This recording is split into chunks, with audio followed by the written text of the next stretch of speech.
Porque hoje, você fala para um cara, não, mas você tem que começar a estudar, vai dar muito trabalho até eu saber o que você sabe. Você precisa ser feliz para ter sucesso. A gente não faz gênios há muito tempo.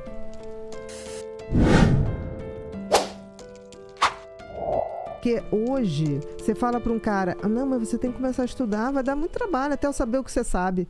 Nossa. Porra, vai dar muito trabalho, mas vai dar muito prazer. É. Vai dar muito prazer. A viagem é boa, né? Não é o destino que importa, é a viagem, né? Não, é aquela coisa, só chega ao propósito quem teve a coragem de enfrentar o processo, né? É.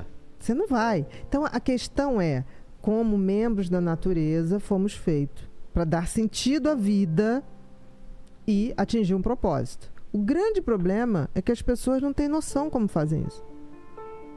O livre-arbítrio, ele é dado para todos, mas as pessoas não têm nem noção. Elas saem reproduzindo padrões.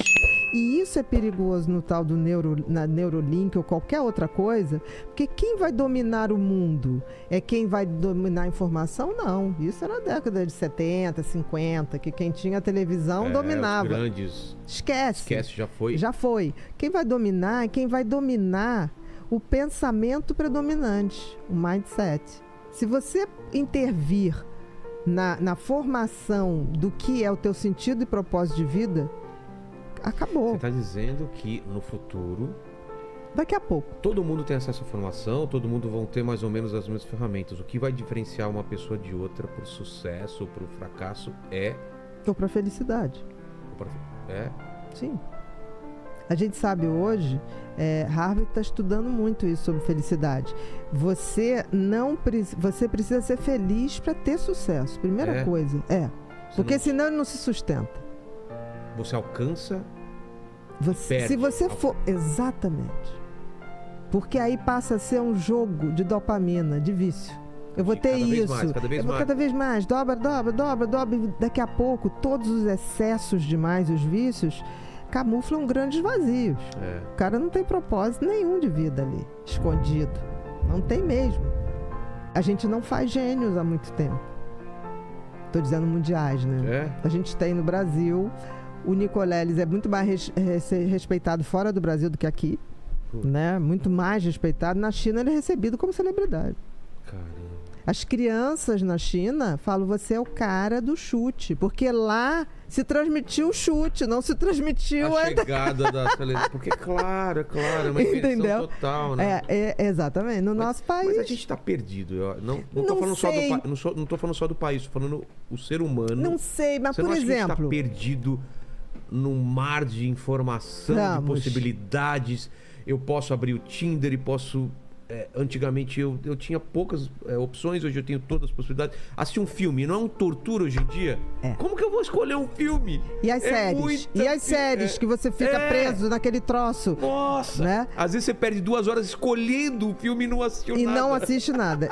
É tanta possibilidade que isso confunde o cérebro. Antigamente você chegava num lugar... É isso ou aquilo. Tem macarrão e tem não sei o quê. O que você quer? É isso. É massa ou carne? Aí você abre o iFood... Cara...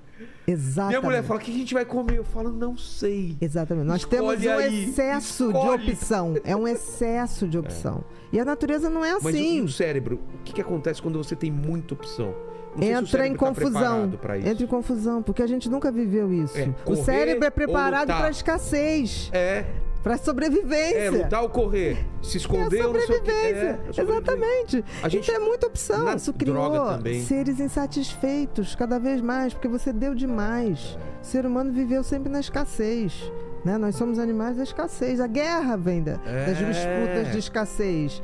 Né? Então, assim, ao mesmo tempo, eu vejo uma coisa, por exemplo, toda bolha de sofomania, né? Que é essa coisa das pessoas se acharem o máximo porque estão sempre nos camarotes. Sofomania Sofomania é os idiotas que se acham maravilhosos, inteligentíssimos, interessantes, interessantíssimos. Então o cara vai a todas as festas. Uma pessoa que devia estar estudando isso. Eu pensei isso não está aqui.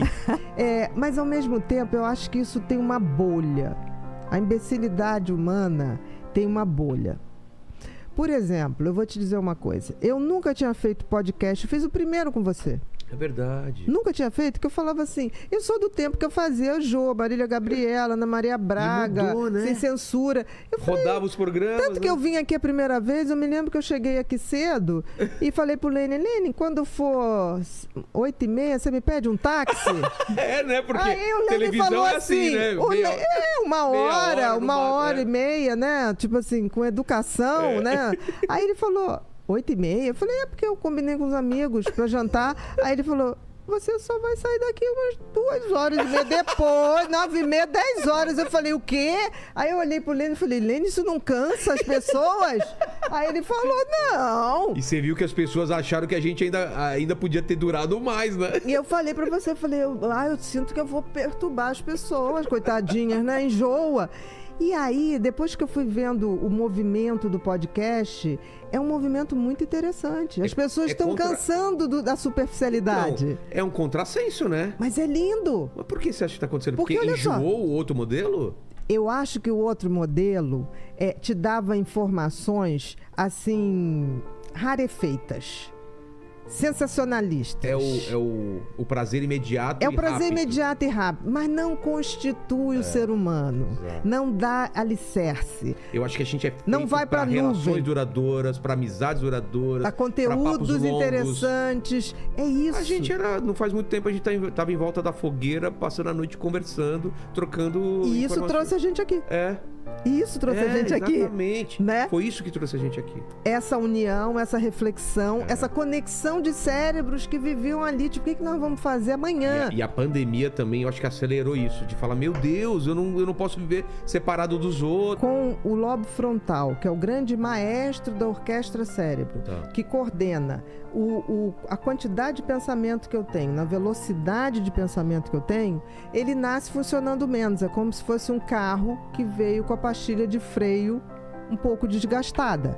O que acontece com uma pessoa assim?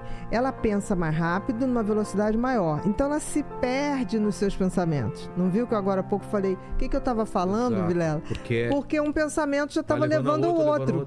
Entendi. Exatamente. Então não é uma desatenção, é uma dispersão. É um excesso de informação e de conexões para assuntos. Então, por exemplo, eu sou uma pessoa que, se eu não anoto as minhas ideias, elas se perdem. É como, vamos fazer uma analogia com navegar na internet. É como se abrisse várias janelas ao mesmo tempo de vários sites. Isso. E quando você fala, cara, o que eu tava pesquisando mesmo? Isso. Você começa a ver um assunto que te leva a outro, aí você vai ver o mapa da cidade, aí você vê, que legal isso aqui. Onde que eu tava? Quando você falou, né? Eu tô vendo o filme que eu vou ver. A gente fica tanto procurando que não vê filme. Não vê filme. Porque aí você vai ler a sinopse de um, a sinopse de outro.